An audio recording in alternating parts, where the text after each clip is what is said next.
The CEO labeled me merely IT. After he dramatically cut my salary and then ruined their core company operations. The stock dropped by 62% in one day. My CEO looked me dead in the eye and called me just the IT guy.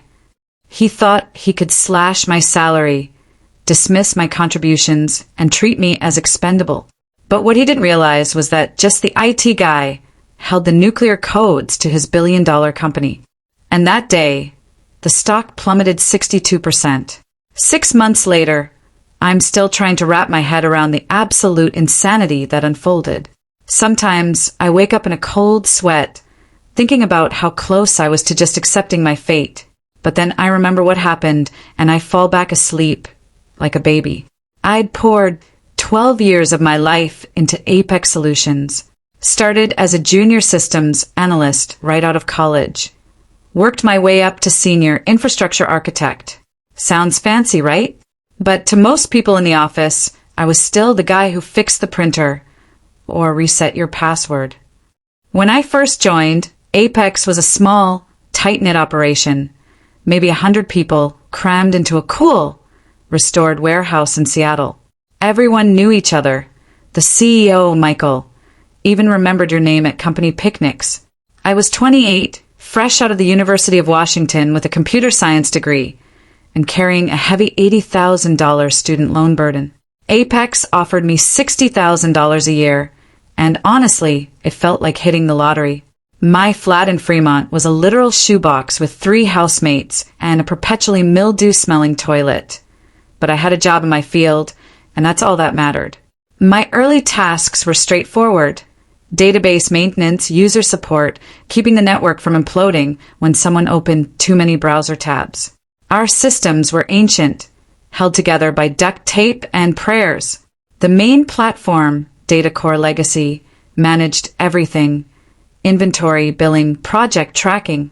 That monstrosity crashed at least twice a week, would arbitrarily lose data, and required manual reboots that took 3 agonizing hours. We had 6 people whose sole job was just to keep it breathing. I spent my first 2 years dissecting that system, learning every single quirk, bug, and workaround. I got really good at explaining to furious department directors whether quarterly reports had just vanished into the digital ether. But here's the thing nobody knew. 5 years in, I started building something remarkable. I'd reached my breaking point with DataCore. We'd just lost Patterson Industrial, a $5 million a year client, because DataCore decided to delete 3 months of their project data. David, our CTO at the time, called an emergency meeting. "We need to modernize," he pleaded. "DataCore is killing us." Management brought in consultants, 3 different firms, all quoting $18 to $25 million for a complete overhaul, with 30 to 48 months for implementation. The board rejected them all. Too costly, too risky, too long. So we were stuck, and I was just fed up. That's when I started my secret project. Megan, my girlfriend at the time, was a nurse with rotating shifts. She'd go to work, and I'd sit down in my little home office, just a PC I built myself, 3 monitors I snagged on Black Friday, and I'd code. Every single night, sometimes until 3 a.m. Weekends, too. Megan hated it. "You work all day, then come home and work all night on the same stuff," she'd say. "It's different," I'd assure her. "This is mine." I spent 18 grueling months creating that system from scratch. I taught myself Python, 3 new frameworks, watched hundreds of hours of lectures, read white papers until my vision blurred. What I built was adaptive, intuitive, and unbelievably efficient. It could handle 10 times Apex's current data load. The user interface was so simple, a monkey could use it. I ran it against our actual corporate data, and my system handled everything 80% faster with 0 errors. And here's how I safeguarded my future. I built it entirely on my own time with my own tools on my own dime. I'd wake up at 5 a.m. on weekends, put in extra hours, even use my vacation days for coding instead of resting. I spent $42,000 of my own money on server time, software licenses, development tools, and training. Megan left me in month 14 of the project. I found myself in the office at 11 p.m. on a Saturday, unshowered for 2 days, surrounded by energy drink cans and pizza boxes. I can't do it anymore, Ryan. You're obsessed. She wasn't wrong. I was. But I was also creating something that would change everything. At 4:17 a.m. one morning, I slumped back in my chair. Beta version complete. I just stared at the screen. 18 months of my life, right there. Functional, beautiful, perfect. I slept for 14 hours straight after that. When I finally showed it to David, the CTO, he nearly fell off his chair. Ryan, this is amazing. This is exactly what we need. Better than any consultant proposal. Yeah, I said, I know. How long for implementation? He asked. I can have us fully operational in 6 weeks. David's eyes widened. 6 weeks? The consultants said 2 years. I built it specifically for our infrastructure, I explained. David called an executive meeting the next day. I did the demo. Processing speed, data integrity, scalability, the whole 9 yards. Jessica, the CFO at the time, asked the question I'd been waiting for. How much will this cost us? I'll license it to the company on reasonable terms, I said. You're licensing it? This isn't company property. That's when I pulled out the documentation my lawyer friend Mark had helped me prepare. Built entirely outside of work hours, using personal resources and equipment. It's my intellectual property, according to my employment contract. But I'm happy to let Apex use it. Jessica looked at David. David looked at Michael, our CEO. Michael looked at me. What are your terms? I'd been rehearsing this moment for months, debugging code at 2 a.m. with these terms in my head. I'll license it for $60,000 a year, adjusted for inflation, and I retain full ownership of the patent and code base. Michael nodded slowly. That's more than reasonable, Ryan. We'd probably pay 10 times that for what you've shown us. I know, I said, but I'm not trying to gouge anyone. I just want protection. Mark had been very clear. Keep the licensing fee reasonable, but maintain ownership. That was my insurance policy. They agreed. We signed the contracts. I got a $15,000 bonus for the implementation and a plaque that said Innovation Excellence. I'd spent $42,000 building it, but whatever. I had my protection, and that's what mattered. Implementation took exactly 6 weeks and 3 days. We shut down Data Core on a Friday night, migrated everything to my system over the weekend. When people arrived Monday morning, everything just worked. No crashes, no errors, no frantic calls to IT about lost data. Our help desk tickets dropped by 67% in the first week. Within 6 months, the results were undeniable.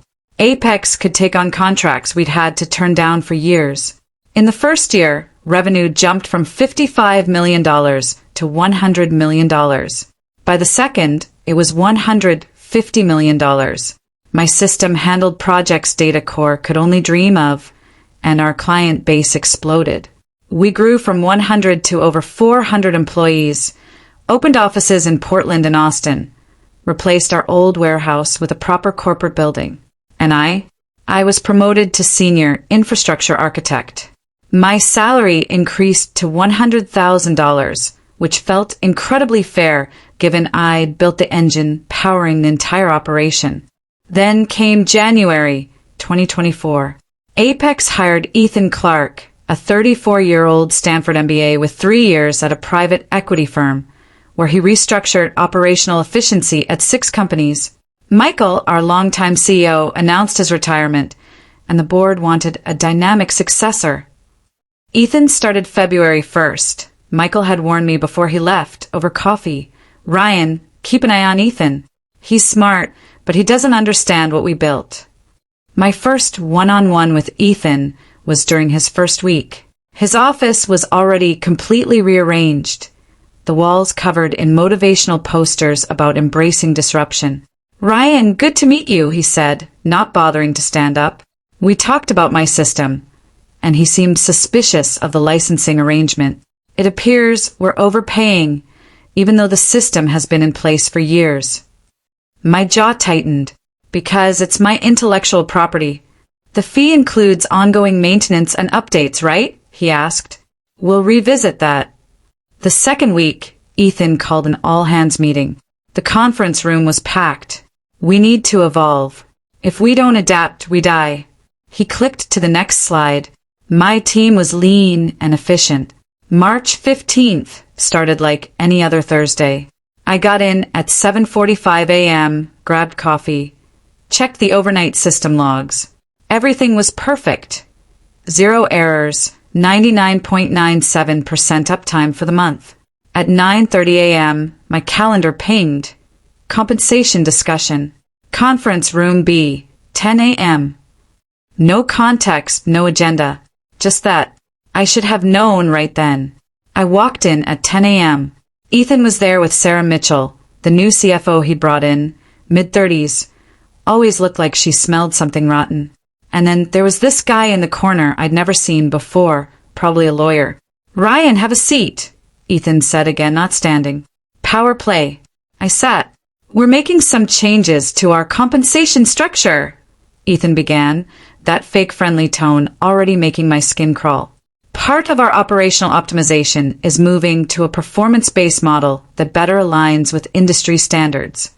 Sarah slid a folder across the table. These are the new terms. I opened it. My salary. Cut from $100,000 to $70,000. A 25% drop. Annual bonus. Gone. Health insurance. Switched to a high-deductible plan, meaning I'd pay $7,000 out of pocket before anything was covered. Vacation days. From 20 to 12. I looked up. This is a joke, right? These are market rate corrections, Sarah said clinically, as if reading from a script. We've analyzed comparable positions across the industry. But I built the entire system this company runs on. Ethan actually smiled. Not friendly. Condescending. And we appreciate your contribution. But that was 5 years ago, Ryan.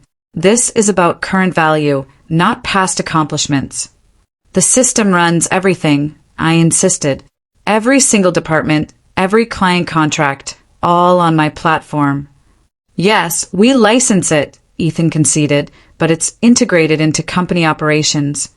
It's not like you're actively developing new features. I stared at him.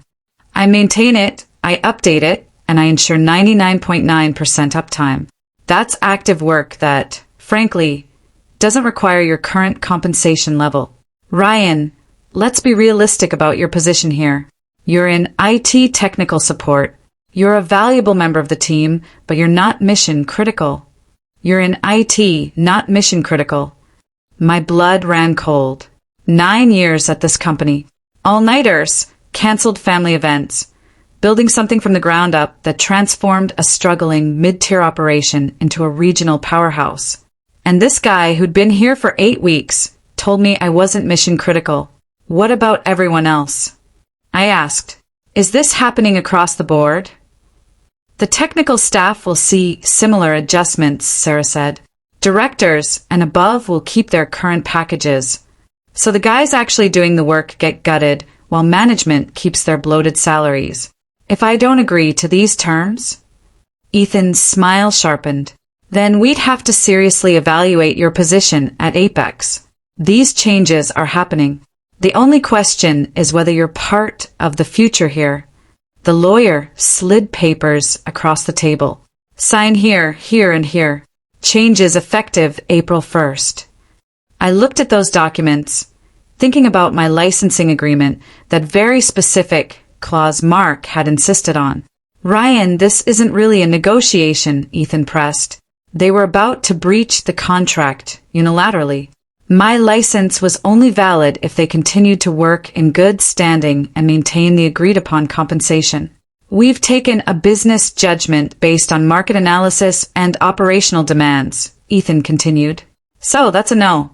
And we need your signature today. I gazed at him. He stared back. Sarah checked her watch. Ryan, Ethan said, his tone turning harder. Now, let me be very clear. You fix computers, reset passwords, and keep systems running. That's important work, but it's not strategic. It's not leadership. and you're not irreplaceable. You fix computers. 9 years. A system that generated $150 million in direct revenue and supported another $400 million in operations. I'd given up a relationship, countless nights of sleep, thousands of dollars. And to this Stanford MBA, who'd been here 2 months, I was just the guy who fixed computers. You're making a mistake, I said quietly. No, Ryan. We're making the right business decision, and you're going to sign these papers, or you'll find yourself making a very different kind of decision. The threat was clear. I picked up the pen, signed every page. Ethan smiled. Excellent. Welcome to Apex 2.0. I stood up and walked out, my hand shaking. Not from fear, from pure, concentrated rage. I returned to my office, closed the door, and just stared at my computer screen for 5 minutes, unmoving. David, our CTO, knocked and entered without waiting. Ryan, I just heard. I'm sorry. I fought against this. But Ethan's convinced the board it's necessary. It's fine, I lied. It's not fine. It's garbage. You built this place. Apparently, I just fix computers. David winced. He said that word for word. David looked genuinely conflicted. I'm trying to push back where I can, but he has authority I no longer have. New organizational structure. I report to him now. I understand. David left. I sat there for another 10 minutes. Then I pulled out my phone and called Mark. Hey man, I need to see you tonight. It's important. I barely functioned the rest of the day, answering tickets on autopilot, avoiding everyone. I left at exactly 5 p.m. I met Mark at Stella's Coffee near his downtown office. He was already grinding away on his laptop. Corporate law, he said, never sleeps. I sat down and explained everything. The meeting, the pay cut, Ethan's comments, word for word. Mark listened, silently. When I finished, he just sat there for a second.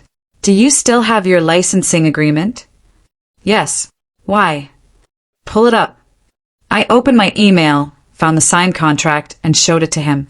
Ryan, do you understand what you have here? He asked. A contract. A nuclear option. He pointed to Clause 7, Subsection 3. License valid contingent on continued employment in good standing and maintenance of agreed upon compensation structure. That's the protection we put in, Ryan. They just breached this contract unilaterally and reduced your compensation. That directly violates the licensing terms. You can revoke their license immediately. The weight of that hit me like a truck. What happens if I do that? Mark leaned back, that lawyer's grin growing wider. Their entire system stops working. They can't access your software, process data, fulfill contracts, operate. The entire firm comes to a full halt, and it's entirely legal. It's your intellectual property. They breach the contract. You withdraw the license. It's cleaner than a whistle. We can record everything. The compensation decrease, the breach of conditions, your right to terminate. Any judge would immediately side with you. I sat there, processing. What about my job? They'll probably fire you right away, but you'll have cause to sue for wrongful termination, and you'll have all the leverage. They'll come crawling back, begging you to restore access. And that's when you set your price. Mark, this could destroy the company. Ryan, I'm not telling you what to do. I'm telling you what's legally possible. Ethan made a business decision. You, too, can make one. There are 400 people who work there, and the CEO has just decided to cut your pay after you built the platform that employs them all. Mark's expression became serious. Ethan's words kept ringing in my head as I reflected on the $42,000 I'd spent, the missed family events, the sacrifice weekends, the nights I'd worked until I couldn't see straight, and everything else I'd done to turn a struggling company into a success. Mark opened his laptop. We draft a revocation notice, citing every clause they violated, documenting the compensation reduction, referencing your patent ownership. Send it via certified mail, email, and their legal department portal. It needs to be official and airtight. We spent the next 3 hours drafting that notice. Mark was meticulous. Every sentence was legally bulletproof.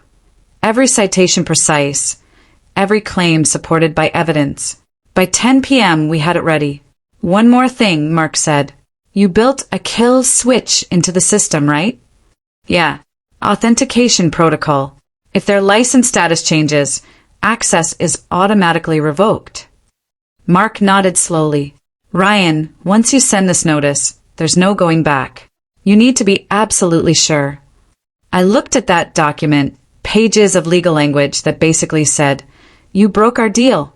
What would you do now that you've lost access to everything? I asked. Mark thought about it.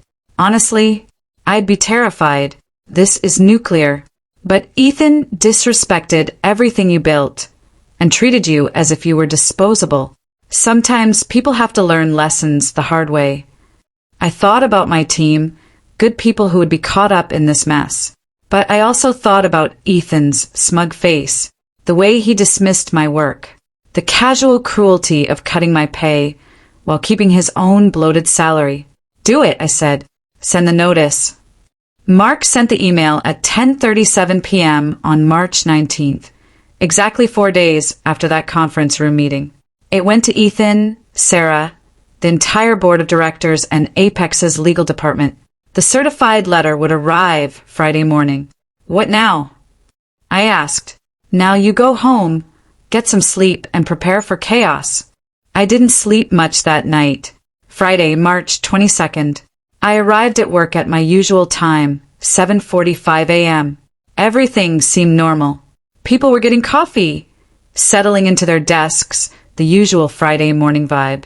At 9:17 a.m., Ethan's assistant called my desk phone. Ryan, Mr. Clark needs to see you immediately. I'll be there in a few minutes, I said. I walked to Ethan's office. The door was open and he was standing by his window, phone pressed to his ear, looking tense. When he saw me, he abruptly ended the call. What the hell is this? He shoved a paper across his desk. The revocation notice. Exactly what it says, I replied. I'm revoking Apex's license to use my software. You can't do that. I can't. You breached our licensing agreement when you reduced my compensation, so the license is terminated. Ethan's face turned red. You're going to shut down the entire company. I'm enforcing my contract. Ryan, be reasonable. I was reasonable for 9 years. I built something that made this company wildly successful, and you decided I was just a guy who fixes computers. I never said that. You said exactly that. Conference Room B, March 15th, 10:17 a.m. Quote, you fix computers. You're not exactly irreplaceable. Remember. He went quiet. So now you get to find out how replaceable I actually am. We'll sue you into the ground. Good luck. My lawyers have already reviewed everything, and I'm completely within my rights. If you want to fight this in court, we'll be there, but every day your systems are down, you're losing money. I left his office, walked back to my desk, and set an alarm on my phone for 4:47 p.m. The rest of the day was surreal. I went to meetings, answered questions, did everything normal, except for Ethan and Sarah disappearing into closed-door conferences. The legal team kept calling, and I kept forwarding them to Mark. At 4:35 p.m., I backed up my personal files to a thumb drive. At 4:42 p.m., I logged into the back end of my system, changed the license status for Apex Solutions from active to terminated. And at 4:47 p.m., their access was revoked. If you need anything from me, please contact me by the end of the day, as my availability may be limited beginning Monday. I emailed my team. I watched through my office window as monitors across the floor went dark. I heard confused voices. Is the system down? I just lost everything. Is this a network issue? At 4:52 p.m., my desk phone started ringing. The CTO. I let it go to voicemail. Another call. David from infrastructure. Voicemail. At 5:02 p.m., my personal cell phone rang. Ethan. I answered. Ryan, what the hell did you just do? I revoked your license to use my software. It's in the email I wrote this morning. You broke our agreement by reducing my remuneration. You can't simply shut down the entire firm. Really? I can.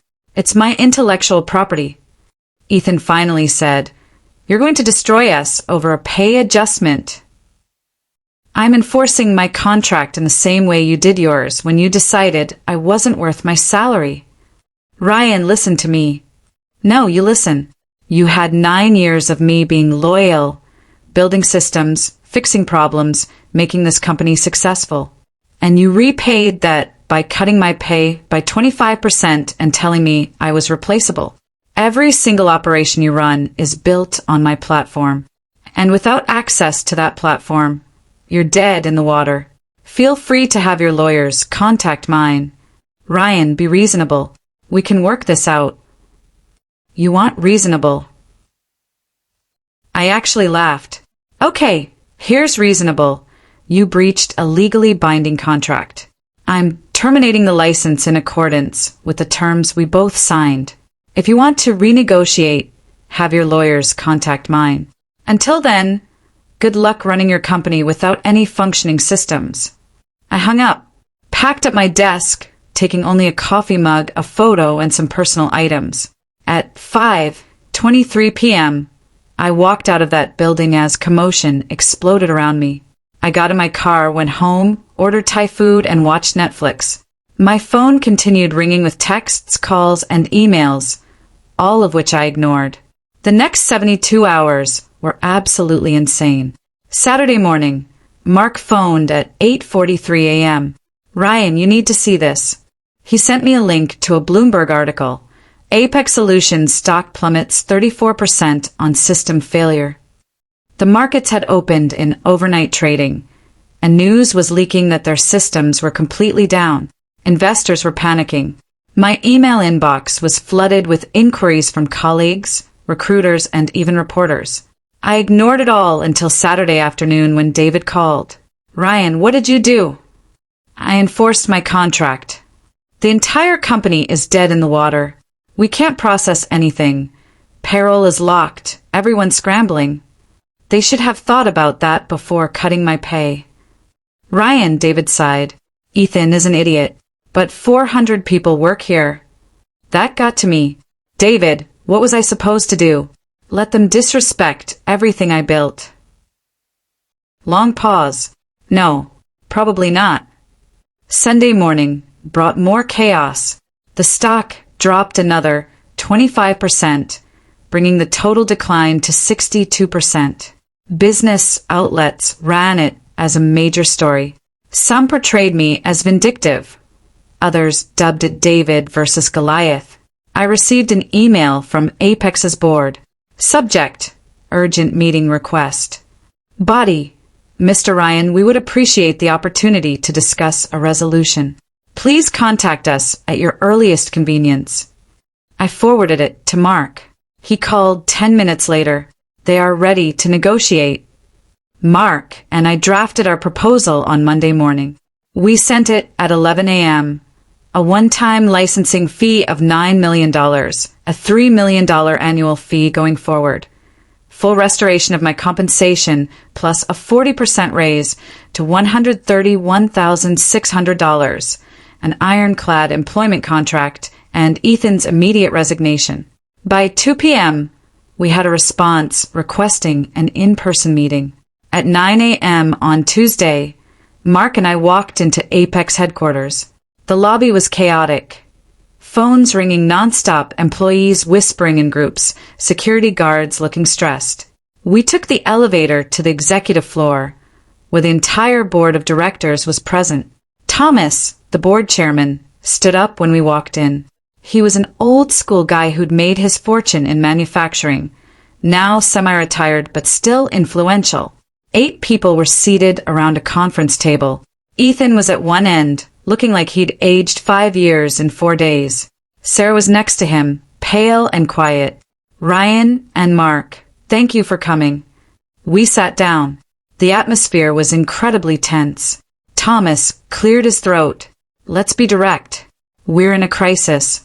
4 days of complete system failure. Our market cap has dropped $1.2 billion. 7 major clients have filed breach of contract notices, and 15 more are threatening legal action. We're losing about $4.8 million per day in losses and penalties. He slid a printed analysis across the table. Numbers, projections, disaster scenarios. We need those systems operational. We understand there was a dispute about compensation, and we're ready to resolve it. Mark pulled out our proposal. These are our terms. Thomas read it, then passed it to the next board member. It went around the table. Ethan's face turned from pale to red. This is extortion, he spat. This is a licensing agreement, Mark calmly responded. You're free to decline and develop your own systems. Everyone at the table knew that was impossible. Building a replacement would take years and tens of millions of dollars, and they'd be bankrupt long before it was functional. $9 million is ridiculous. Sarah finally uttered her first words since we came in. It's fairly reasonable, Mark remarked. Your firm made around $200 million yearly utilizing Mr. Ryan's software for 5 years. That's $1 billion in revenue directly generated by his intellectual property. He licensed it to you for $60,000 per year. You paid $300,000 total for over $1 billion in worth. He let it sink in. The $9 million is around 0.87% of the revenue his system generated. That is extremely generous by any conceivable standard. One of the board members, Elizabeth, spoke up. How about the continuous yearly fee? $3 million feels like a lot. That is inflation adjusted and includes continuous maintenance, upgrades, and technical support, Mark explained. The industry benchmark for business software licenses of this complexity is from $3 to $7 million per year. $3 million is below market. Thomas stared at me directly. Ryan, I'd like to apologize personally. What Ethan did was unacceptable. We trusted his judgment on operational adjustments, which was plainly a mistake.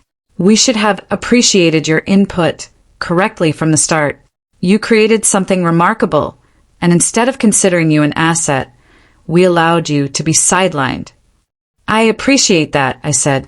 Will you accept our apologies and agree to restore access? Not yet, I replied. Thomas lifted his eyebrow. There's one more item on our proposal, I explained.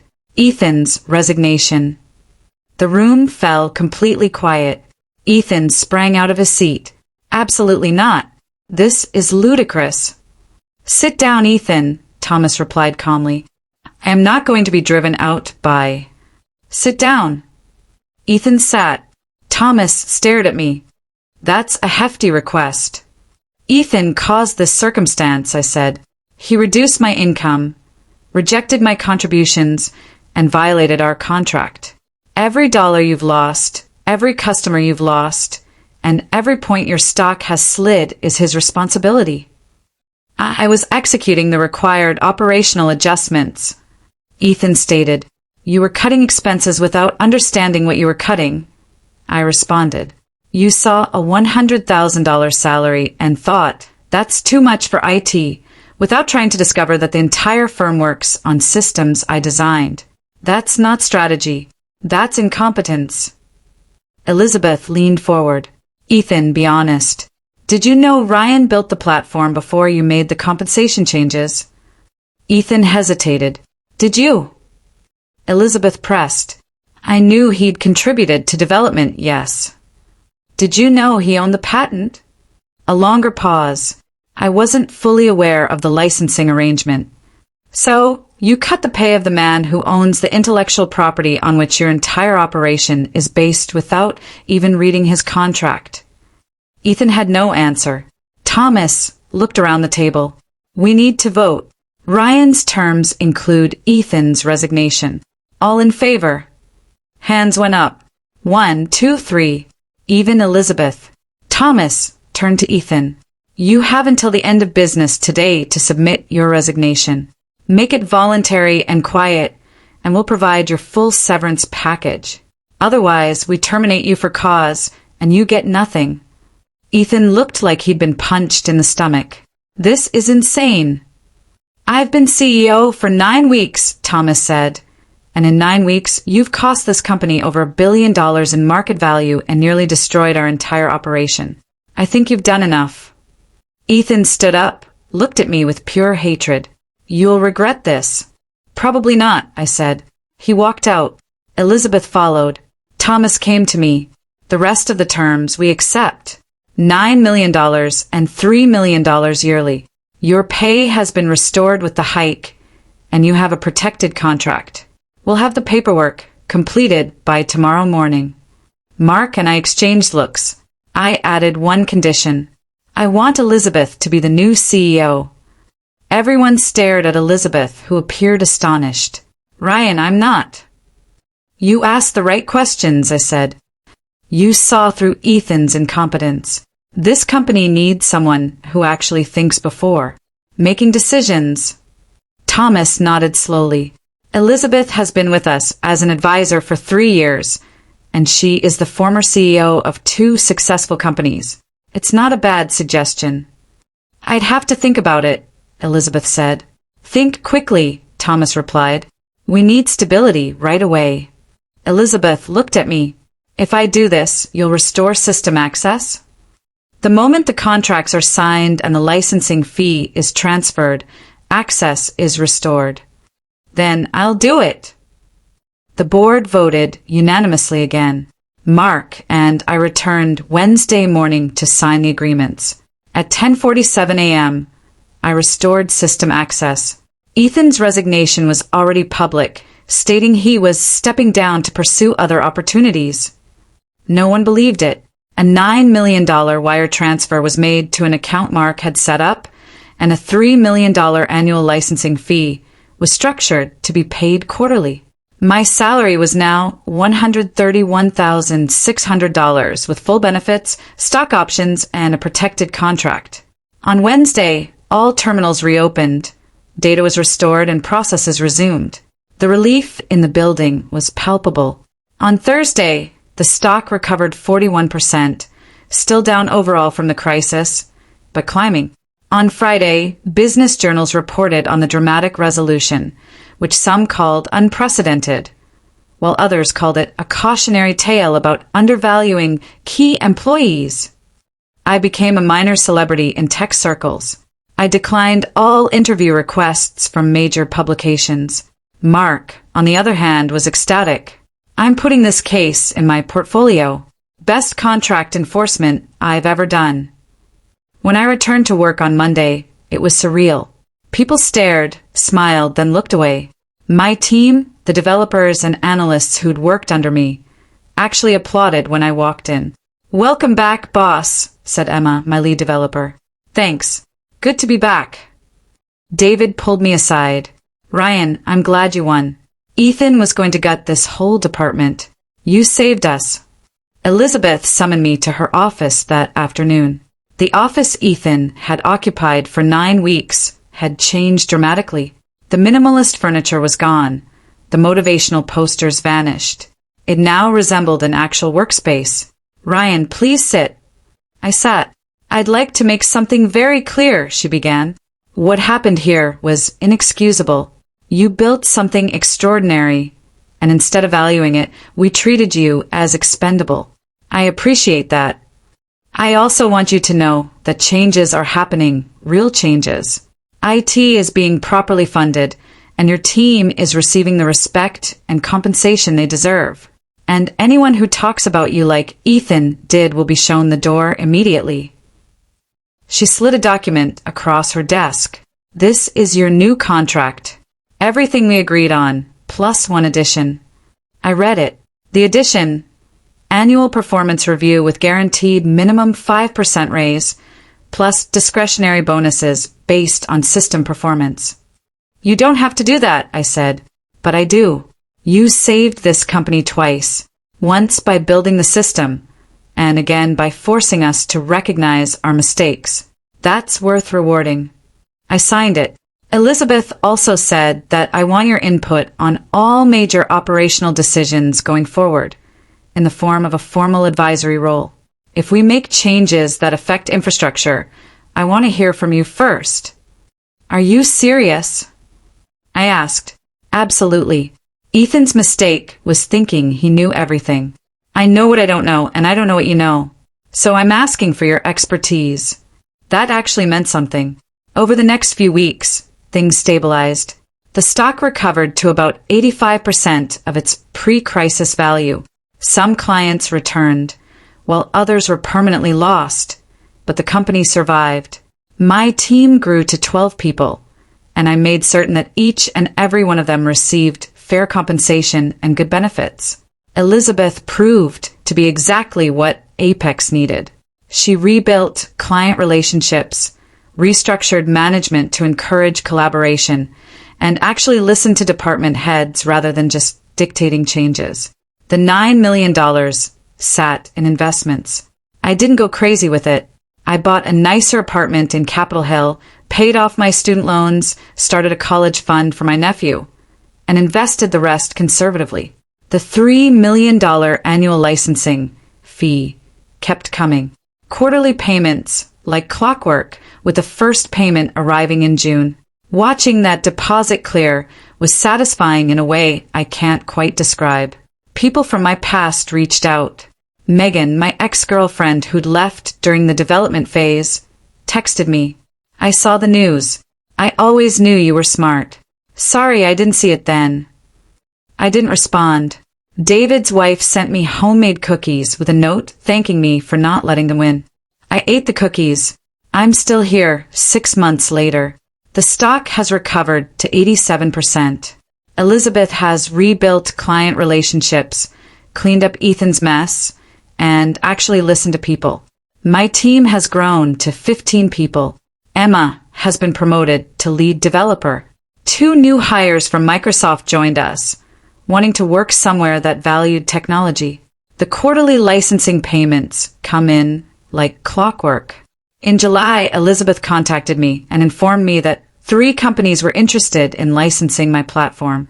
By August, I had signed contracts with all 3, which my accountant described as the best contract structure he had ever seen. I didn't celebrate, just nodded and kept working. Then, in October, something unexpected occurred.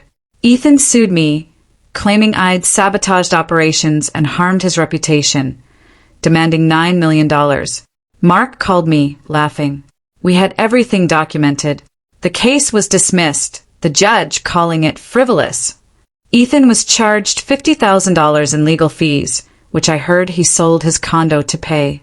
In November, Apex landed a $100 million logistics deal. The board voted me a $250,000 bonus, which I split with my team. Megan emailed me in December, saying she'd made a mistake. I deleted it. In July, I ran into Sarah at a coffee shop. She told me I should have pushed back harder. You were doing your job. My job was to protect the company which I nearly destroyed. She had left Apex in January and was now doing freelance consulting. She asked if I was hiring. I said no,